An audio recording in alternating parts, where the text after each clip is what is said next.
आज की इस वीडियो में हम लोग एस सी वर्मा का चैप्टर सर्कुलर मोशन का क्वेश्चन सॉल्व करने जा रहे हैं, क्वेश्चन नंबर 22 से।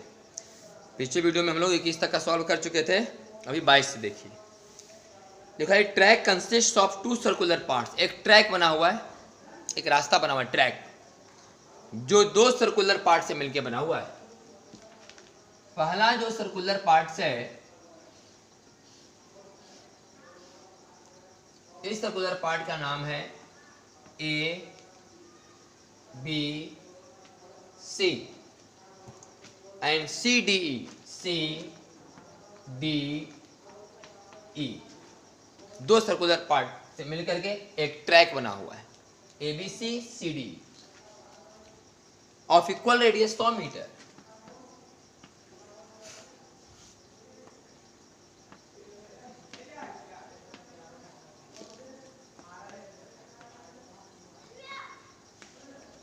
Radius 100 metre and jointly smoothly as shown in figure. दोनों ट्रैक यहाँ एकदम ज्वाइंट है, ई ट्रैक इधर से और ई ट्रैक इधर से, दोनों एकदम बहुत स्मूथली ज्वाइंट।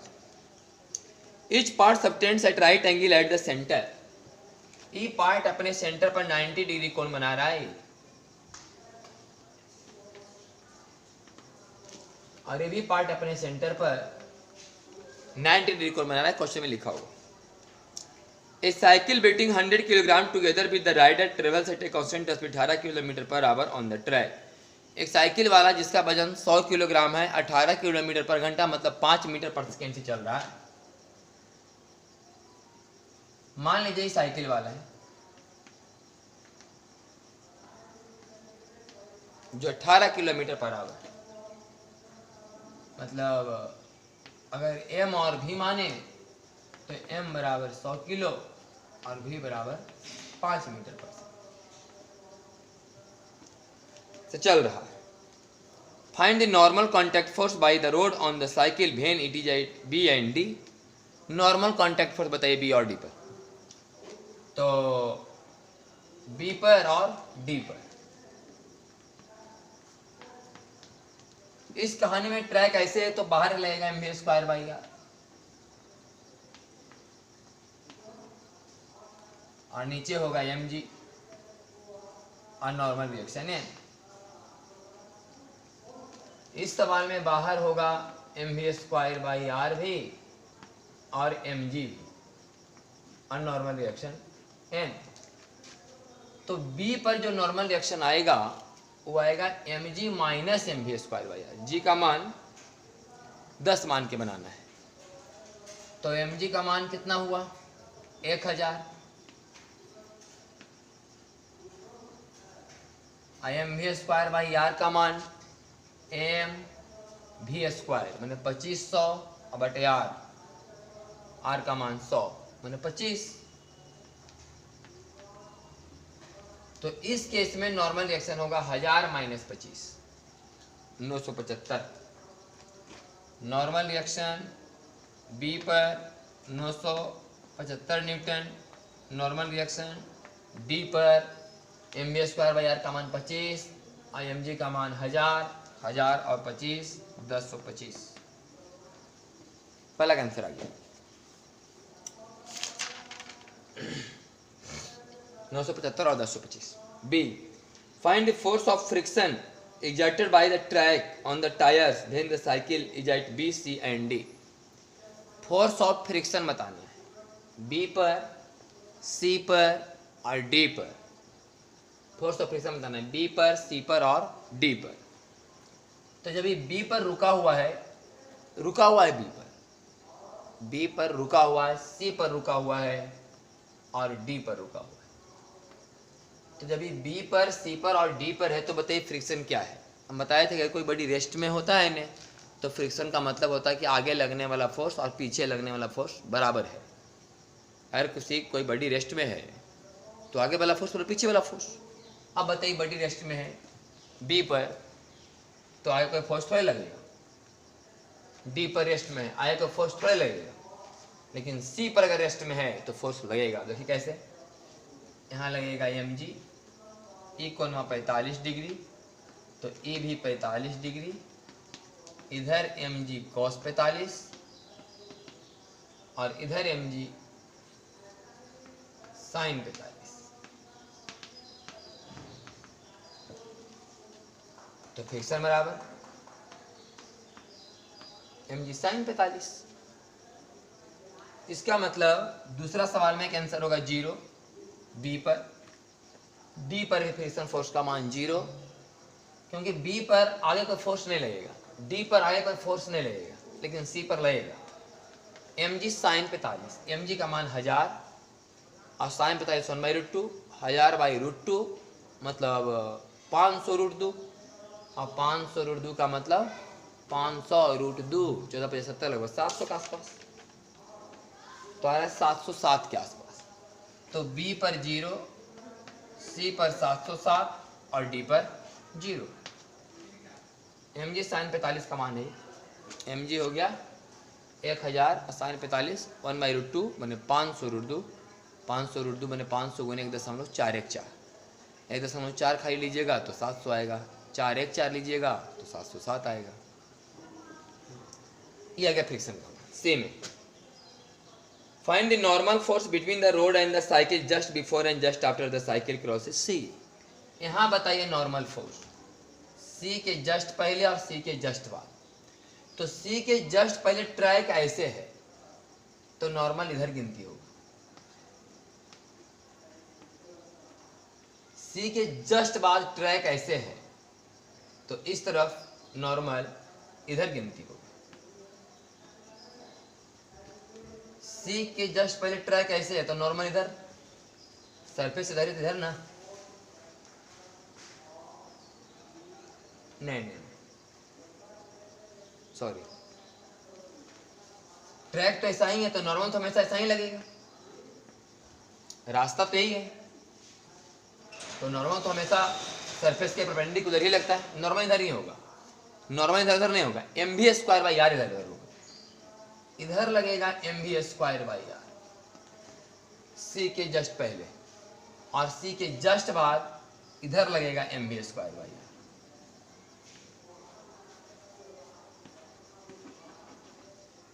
इधर लगेगा mv²/r।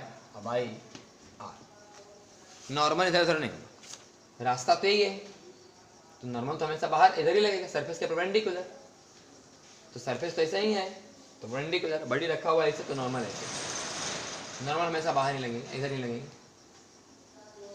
लेकिन mv²/r देखिए यहाँ इधर लग रहा है, यहाँ इधर लग रहा है, मतलब सी के जस्ट पर इधर लगेगा, सी के जस्ट बाद इधर लगेगा। तो mg साइन 45 का मान 707 आया, तो mg का 45 का मान भी 707 ही आएगा, तो 707 प्लस mv²/r, 707 और 25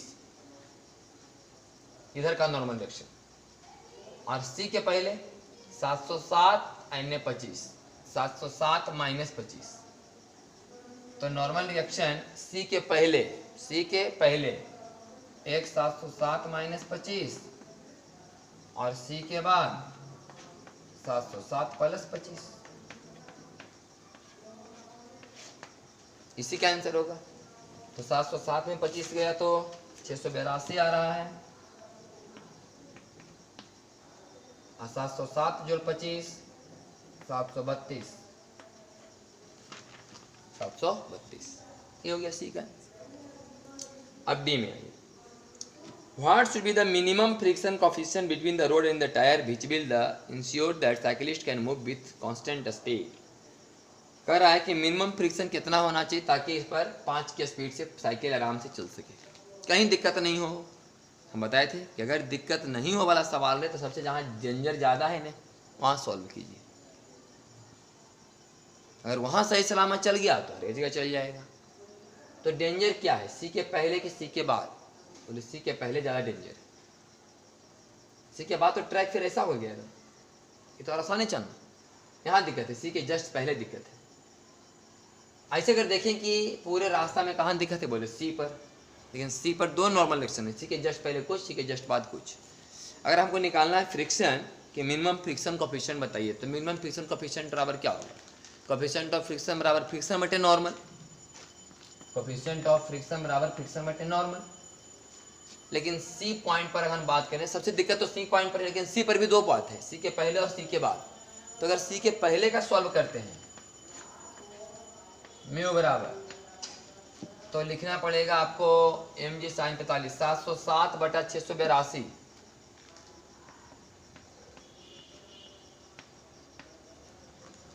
और c के अगर बाद सॉल्व करते हैं फ्रिक्शन F/n तो F तो वही होगा 707 फ्रिक्शन, लेकिन 732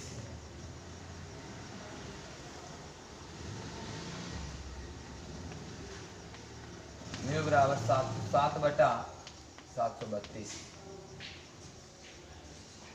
मैंने फ्रिक्शन का मान 707/682 अगर 707/732 इतना फ्रिक्शन चाहिए सही सलामत चलने के लिए सी के पहले और इतना चाहिए सी के बाद। साफ आपको पता चलता हो कि इसका वैल्यू 1 से ज़्यादा आएगा, इसका वैल्यू 1 से कम। क्वेश्चन क्या कर रहा है कि मैक्सिमम फ्रिक्शन बताइए कितना होना चाहिए, मिनिमम फ्रिक्शन बताइए, मिनिमम फ्रिक्शन कितना होना चाहिए, कम से कम कितना होना चाहिए ताकि कहीं नहीं दिक्कत हो, सगरो चल जाए। मिनिमम बताना है। तो ऐसे देखने में तो लग रहा है कि मिनिमम तो ये वाला आएगा 760/732 कम आएगा और 707/682 तो ज़्यादा आएगा, ज़्यादा आएगा ये मान, लेकिन आंसर होगा ये 707/732। कैसे? मान लिया कहीं घर्षण 0.1 चाहिए और कहीं घर्षण 0.5 चाहिए, कहीं घर्षण 0.1 चाहिए, कहीं घर्षण 0.5 चाहिए सही सलामत चलने के लिए। तो मिनिमम कितना होना चाहिए ताकि सगरो चल जाए? तो बोलेंगे 0.1, क्योंकि 0.5 होगा तो 0.1 पर चल नहीं पाएगा, लेकिन 0.1 रहेगा घर्षण तो 0.5 वाला पर तो आसानी से चल जाएगा। जब 0.1 पर चल गया तो 0.5 पर तो आसानी से चल जाएगा।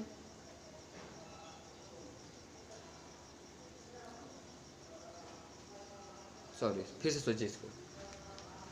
ये वाला मान आएगा, म्यू का मान थोड़ा 1 से ज़्यादा आएगा, अरे म्यू का मान 1 से कम आएगा। 1 से ज़्यादा और 1 से कम हमें निकालना है कौन?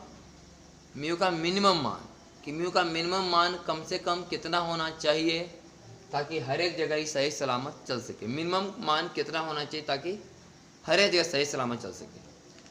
तो यहाँ तो वह 1 दशमलव कुछ होना चाहिए म्यू का मान, 607/682 का मान 1 पॉइंट समथिंग है, मान लो कि यहाँ 1.3 आया, तो यहाँ घर्षण 1.3 होना चाहिए चलने के लिए, सही सलामत चलने के लिए। और यहाँ घर्षण 707/732 मान लो 0.1 के आसपास आया, तो यहाँ 1.3 चाहिए सही सलामत चलने के लिए, यहाँ 0.1 चाहिए सही सलामत चलने के लिए। तो पूरा रोड पर सही सलामत चलने के लिए कितना चाहिए? तो ये वाला आंसर होगा 1.3, ज़्यादा वाला, क्योंकि अगर 0.1 लेंगे घर्षण तो यहाँ नहीं चल पाएगा।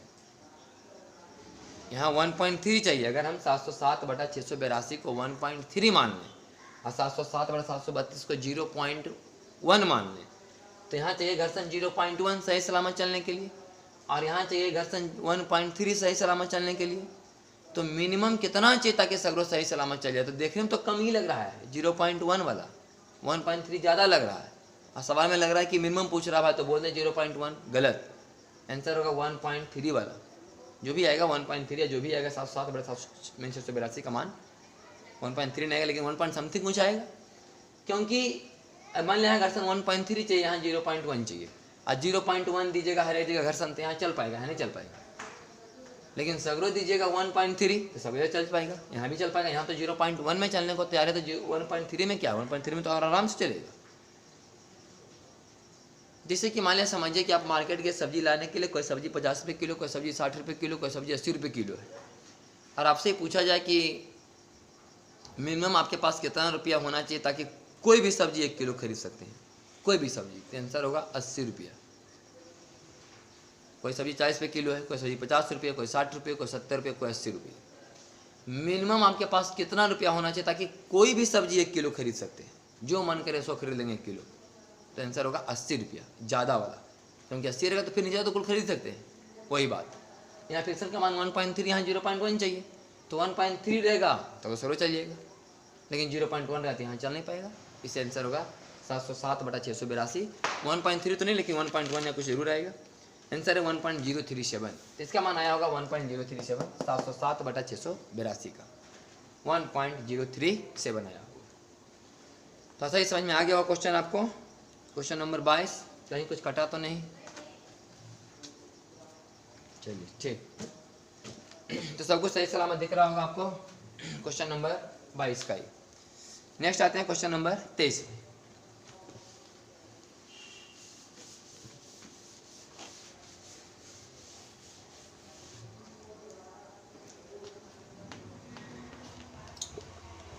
करा in children park heavy rod is pivoted eight the centre. एक चिल्ड्रन पार्क में एक हैवी रॉड गड़ा हुआ है सेंटर पर, and is made to rotate about the pivot so that the rod always remains horizontal। Rod हमेशा horizontal रहेगी। Two kids hold the rod near the ends and thus rotated with the rod। दो बच्चा rod के किनारे में लटका हुआ है। इसका वजन 15 kg।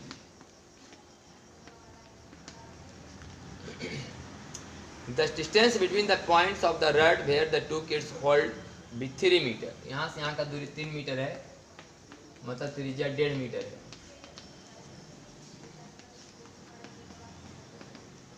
जितना पर बच्चा घूम रहा है त्रिज्या पर।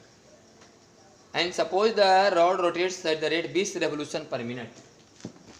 20 revolution per minute माने 20/60, 1/3 revolution per second माने फ्रीक्वेंसी ओमेगा बराबर 2 पाई गुने न्यू रेडियन पर सेकेंड।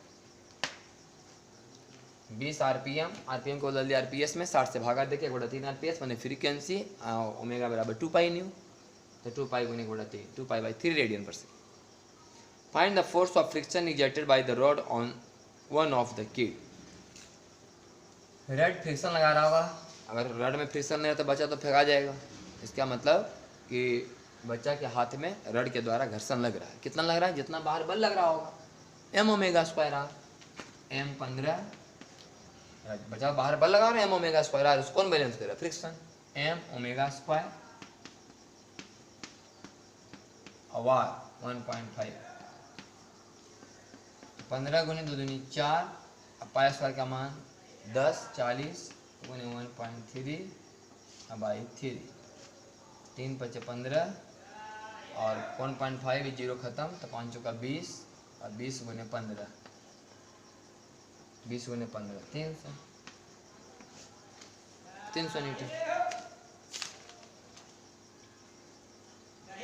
10 पाई स्क्वायर मैंने 100।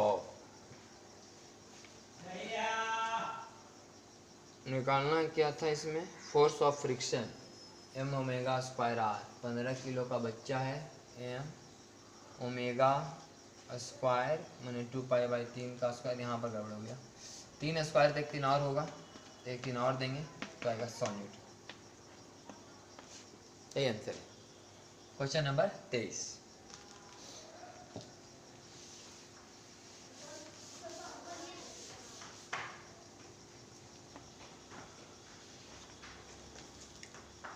A hemispherical ball of radius r is rotated about its axis of symmetry which is kept vertical। Hemisphere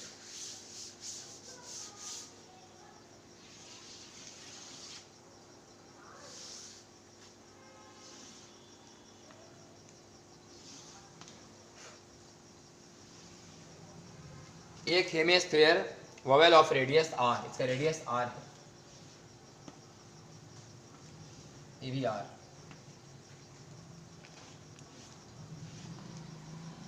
ये भी R, सब R, radius ही R है। A small block is kept in the vowel at a position where the radius makes an angle theta with the vertical। जहाँ radius vertical से theta कोण बना रहा है वहां पर एक वस्तु है।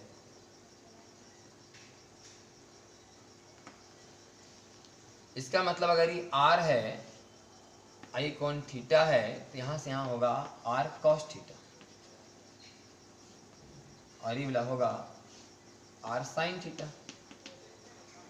इसका मतलब है कि m किलो का जो वस्तु है r sin थीटा वाले त्रिज्या पर चक्कर लगा रहा है, r sin थीटा पर चक्कर लगा रहा है m किलोग्राम का वस्तु। The block rotates with the bowel without any slipping। और इस प्रकार से रोटेट कर रहा है कि ना नीचे स्लिप कर रहा है ना ऊपर स्लिप कर रहा है, यहीं पर घूम रहा है। जैसे हम पढ़ते हैं ना थ्योरी में कि ज़्यादा स्पीड बढ़ाएगा तो ऊपर चढ़ जाएगा, स्पीड कम कीजिएगा थोड़ा नीचे सरक जाएगा, नहीं, एक ही जगह पर ही चल रहा है। तो क्वेश्चन है कि the friction coefficient between the block and the bubble surface is mu. अगर यहाँ घर्षण का मान म्यू है तो find the range of final speed for which the block will not slip. Omega का मान बताइए, रेंज कि कहाँ से कहाँ तक ओमेगा होना चाहिए ताकि ब्लॉक स्लिप नहीं करे। तो हम बताए थे कि अगर किसी मतलब इंक्लाइन प्लेन पर, अगर मान लिया इंक्लाइन प्लेन है एक तरह से ना, देखें गौर से, तो इंक्लाइन प्लेन है यहाँ पर थीटा एंगल का, ये थीटा है, 90 90 माइनस थीटा, तो ये थीटा, तो फिर से थीटा, थीटा 90 90 माइनस थीटा, यहाँ से थीटा, तो ये भी थीटा। वास्तव में इंक्लाइन प्लेन में है तो यहाँ पर ही चक्कर लगा रहा है इसे। कितना ओमेगा का मिनिमम मान और मैक्सिमम मान होना चाहिए, उसके बीच में होना चाहिए ओमेगा का मान, ताकि स्लिप नहीं करे। तो हम लोग आंसर लिखे थे कि RG into sine theta minus mu cos theta बटे cos theta plus mu sine theta से लेकर के भी का मान होता है RG into sine theta plus mu cos theta बटे cos theta minus mu sine theta. अब बात है सवाल की साइन में आंसर की टेन में, आंसर है साइन में। तो ये होता है हम लोग का फॉर्मूला, अंडर रूट RG होता था, रूट होता था फॉर्मूला में। तो ये तो भी का मान है, हमें चाहिए ओमेगा, भी नहीं चाहिए, ये भी का रेंज है कि कितना वेलोसिटी होना चाहिए ताकि ना तो नीचे स्लिप करे ना तो ऊपर स्लिप। हमें चाहिए ओमेगा, यहाँ लिखिए भी बराबर ओमेगा। अब ओमेगा आर यहाँ लिखिएगा तो आर से सब में भागा दीजिएगा तो ओमेगा निकल जाएगा, तो यहाँ आर से भागा दीजिए। अब यहाँ भी आर से भागा दीजिए तो अंदर दीजिएगा आर स्क्वायर जाएगा,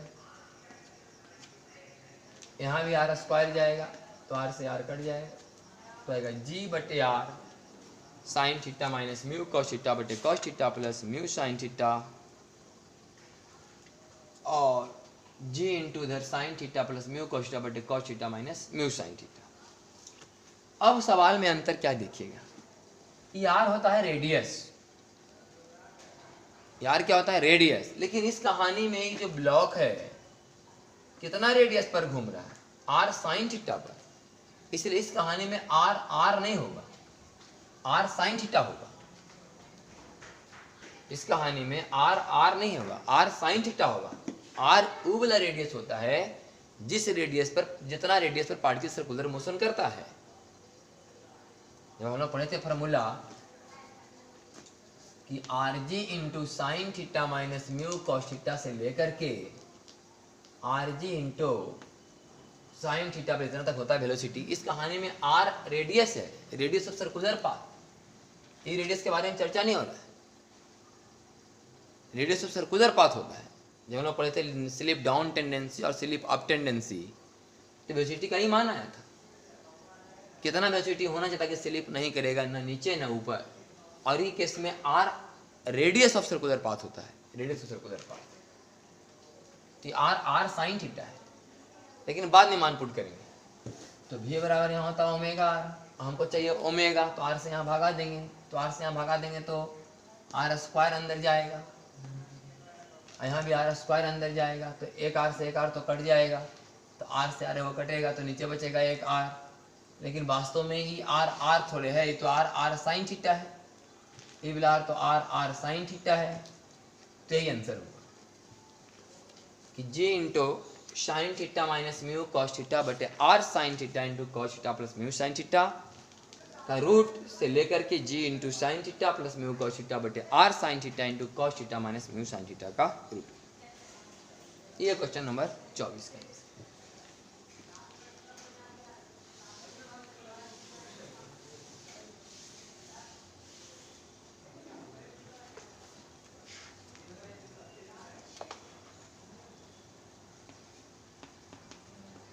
question number 25, a particle is projected with speed u at an angle theta. एक पार्टिकल को u वेलोसिटी से थीटा एंगल पर फेंका गया। Consider a small part of इस path near the highest position and keep it approximately to a circular arc. मान लीजिए कि इसका जो हाईएस्ट पॉइंट है किसी वृत्त का हिस्सा है, हाईएस्ट पॉइंट पर जो छोटा सा चाप है किसी वृत्त का हिस्सा है, ऐसा मान लीजिए।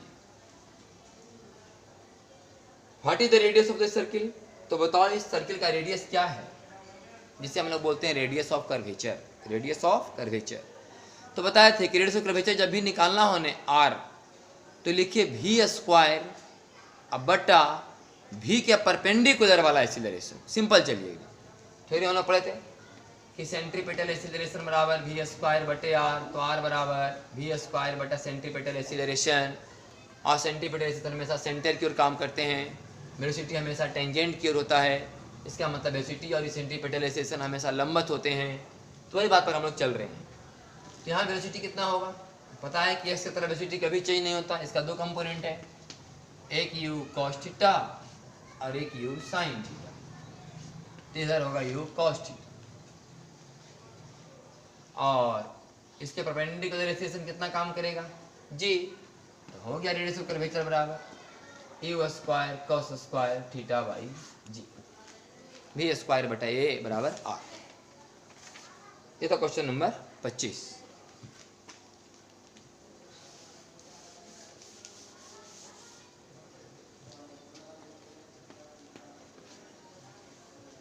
What is the radius of curvature of the parabola test out by the projectile in the previous problem. फिर से इसी सवाल में यू से फेंके थे थीटा कौन पर, करा उसमें बताइए radius of curvature where the particle velocity makes an angle theta by 2 with the horizontal. जब भी वेलोसिटी इस प्रकार से जा रहा है यहाँ थीटा बाई 2 बन रहा है, थीटा बाई 2 बन रहा है, तब बताइए कि इसका रेडियस ऑफ कर्वेचर क्या होगा। तो एक्सीलरेशन ई वाला लेना पड़ेगा सेंटर तरफ वाला, जबकि होता है इधर जी आई कौन theta by 2, 90 minus theta by 2, तो फिर से थीटा बाई 2, तो जी को तोड़ेंगे इधर आएगा जी कॉस थीटा बाई 2, इधर जी साइन थीटा बाई 2। तो इसको मतलब तो है ना हमको चाहिए सेंटर वाला, मतलब आंसर होगा v स्क्वायर बटा जी कॉस थीटा बाई 2। लेकिन बात है कि v का मान निकलेगा कैसे, v का मान कैसे निकलेगा, तो हमें पता है कि s कंपोनेंट वाला वेलोसिटी कभी चेंज नहीं होता, तो यहाँ s component u cos theta और यहाँ s component v cos theta by 2, तो v का मान आएगा u cos थीटा बटे cos theta by 2, u cos theta बटे cos थीटा बाई 2, ये v का मान है। स्क्वायर बोल रहा है तो यहाँ स्क्वायर करेंगे, आएगा g cos थीटा बाई 2, तो आएगा v u square cos square theta by g cos का पावर 3 थीटा बाई 2, 2 पावर ही या 1 पावर ही, तो आएगा u square cos square theta g cos का पावर 3 थीटा बाई 2। ये क्वेश्चन नंबर 26 का आंसर। नेक्स्ट है 27 में,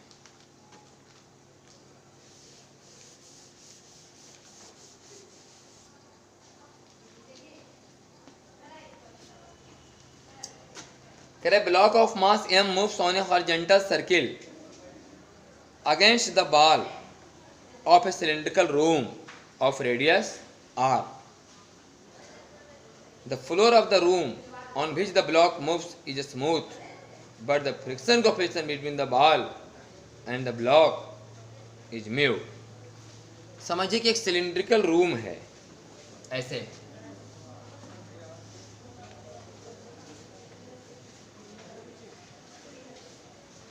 एक सिलिंड्रिकल रूम है और एक नीचे स्मूथ है,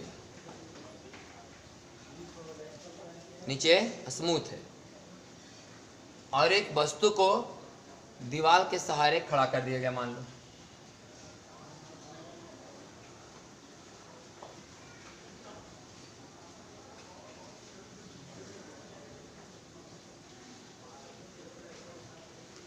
एक किनारे धर के सिलिंड्रिकल रूम है, किनारे धर के वस्तु को रख देगा दीवार में सटा करके, इधर में म्यू काम कर रहा है, दीवार में म्यू काम कर रहा है। समझिए ऐसा कि मान लिया जाए कि इस सिलिंड्रिकल रूम है, ऐसे ऐसे सिलिंड्रिकल रूम है, और नीचे सतह है, ऐसे ऐसे सिलिंड्रिकल रूम का किनारा है। तो एक वस्तु ऐसे चलेगा, ऐसे चारों तरफ से ऐसे रगड़ के, यहाँ घर्षण काम कर रहा है, नीचे घर्षण काम नहीं कर रहा है। सिलिंड्रिकल रूम है, ये सिलिंड्रिकल रूम पूरा ऐसे सिलिंड्रिकल रूम रहेगा इस तरीक़ा से, और एक वस्तु इस पर रगड़ होते हुए चलेगा ऐसे। ये कहानी ऐसे नहीं हो रहा, ऐसे हो रहा। तो सिलिंड्रिकल रूम है ऐसे, आई वस्तु इस पर रगड़ खाते हुए चलेगा ऐसे, तो यहाँ घर्षण पीछे की ओर काम करेगा ऐसे, इस पर पीछे की ओर काम करेगा, ऐसे रगड़ खाएगा, ये चलेगा आगे, घर्षण पीछे काम करेगा, नीचे घर्षण नहीं है, सवाल में लिखा हुआ। और इसका मास m है और सिलिंड्रिकल रूम का रेडियस r है। The floor of the room on which the block moves is smooth, but the friction coefficient between the wall and the block is mu. The block is given an initial speed v0. इसको क्या किया गया, क्या speed दिया गया v0, को ऐसे speed दे दिया v0, ऐसे ऐसे भी v0, तो 2-4 चक्कर मारते मारते रगड़ खाते खाते कभी तो रुकेगा। अब दीवार में एक मान लिया कि सिलिंड्रिकल एकदम पूरा कमरा, पूरा बेलनाकार कमरा, और एकदम किनारे में एक बॉल को रख करके ऐसे कस के स्पीड दीजिएगा तो किनारा धर के चलेगा रगड़ा रगड़ा के। दीवार में रगड़ होते होते रुकवे करेगा, धीरे धीरे चाल घटवे करेगा, नीचे रगड़ नहीं होगा, दीवार में टच है वहाँ रगड़ होगा, यहाँ रगड़ होगा। तो ऐसा आप स्पीड दे दिए v0, इसको दे दिए स्पीड दे दिए v0 दे दिया, छोड़ दिए, ऐसे रगड़ खाते खाते धीरे धीरे रुकेगा। तो जब ये v0 इनिशियल स्पीड v0 है,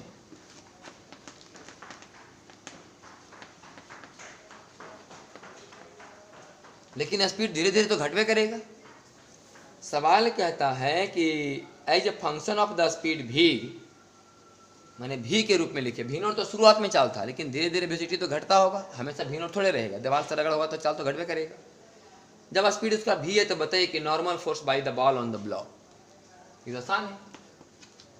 जब ये v स्पीड से यहाँ से चलेगा, v0 से था, v0 चाल दिए थे, लेकिन घटते घटते कभी v हुआ होगा, जिसमें v होगा उसमें बाहर कितना बल लग रहा होगा, mv²/r। तो नॉर्मल एक्शन कितना होगा, बोले mv²/r। जब ऐसे होगा तो धक्का बाहर मारेगा दीवार पर, mv²/r, और उधर से मिलेगा नॉर्मल रिएक्शन, इन बराबर mv²/r। उस समय का बात है जब स्पीड v हो गया था v0 के बाद। बी में the friction force by the ball, friction force by the ball बताइए। Friction force by the ball F बराबर μn बराबर म्यू mv²/r। इतना फ्रिक्शन फोर्स पीछे लगता होगा, जब ये ब्लॉक आगे चलता होगा नहीं, घर्षण पीछे लगता होगा, इसे म्यू mv²/r, इतना फोर्स पीछे लगता होगा। अब सवाल है सी में the tangential acceleration of the block. अब देखिए पहले स्पीड तो था v0, धीरे धीरे स्पीड घट रहा है, तो टेंजेंशियल एक्सीलरेशन आगे थोड़े काम करेगा, पीछे काम करेगा टेंजेंशियल एक्सीलरेशन। तब तो स्पीड v0 से v हो रहा है घटते घटते, तो टेंजेंशियल एक्सीलरेशन कौन दे रहा है, पीछे से कौन दे रहा है, बोले फ्रिक्शन। तो फ्रिक्शन बराबर मास इनटू एक्सीलरेशन बराबर म्यू mv²/r, m से m कैंसिल, a बराबर म्यू v²/r। लेकिन सवाल ये एक्सीलरेशन नहीं, डिसीलरेशन है, वास्तव में पीछे काम कर रहा होगा, लेकिन हमें निकालना है टेंजेंशियल एक्सीलरेशन। इसलिए एक्सीलरेशन अगर पूछ रहा है तो लिखिए माइनस म्यू v²/r। ये पीछे काम करेगा नहीं, इतना म्यू v²/r पीछे काम करेगा। पूछ रहा है टेंजेंशियल एक्सीलरेशन, अब एक्सीलरेशन पूछ रहा है, चूंकि पीछे काम कर तो लगाना पड़ेगा माइनस, तो हो गया माइनस म्यू v²/r, सी का आंसर। डी में करा है कि इंटीग्रेट द टेंजेंशियल एक्सीलरेशन, इसको इंटीग्रेट कीजिए dv/dt बराबर v dv/ds लिख करके, कि dv/dt बराबर v dv/ds, ई फार्मूला से इसको इंटीग्रेट कीजिए to obtain the speed of the block after 1 revolution. एक चक्कर मारने के बाद इसका स्पीड क्या होगा यह निकालने के लिए सीधा सीधी कहो ना कि एक चक्कर लगाने के बाद इसका स्पीड क्या होगा बताओ। तो बता रहे हैं D by D T by tense relation मान कितना minus mu V square by R बराबर V D V by D S. तो एक भी से एक भी कैंसिल, तो आएगा आर डी वी बटा म्यू, आर डी वी बटा म्यू बराबर आर डी वी बटा म्यू भी बराबर डी एस। डी एस बराबर आर डी वी बटा म्यू भी माइनस में, डी एस बराबर आर डी वी बटा म्यू भी माइनस में। अब इसका इंटीग्रेशन कर देते हैं।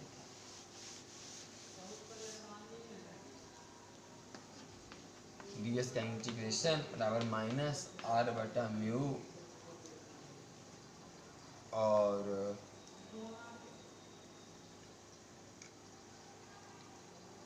एक बटा भी डी का इंटीग्रेशन। जब डिस्प्लेसमेंट 0 था तो स्पीड v नॉट था, जब डिस्प्लेसमेंट एक चक्कर मतलब 2 पाई r हो गया है तब स्पीड बताइए। तो ds का इंटीग्रेशन यस, एक बार 2 पाई r एक बार 0 तो 2 पाई r बराबर माइनस आर बटे म्यू, एक बटा भी का इंटीग्रेशन लॉग भी नॉट से भी तक, तो r से r कैंसिल, माइनस 2 पाई म्यू माइनस 2 पाई म्यू बराबर लॉग बेस ई भी और माइनस लॉग बेस ई भी नॉट, एक बार भी नॉट बीच में माइनस और लॉग m माइनस n बराबर लॉग m बटा n। तो पहले इसी को लिख लेते हैं, भी बटा भी नॉट बराबर माइनस 2 पाई न्यू 2 पाई म्यू, तो भी बटा भी नॉट बराबर ई पर पावर माइनस 2 पाई म्यू, तो भी बराबर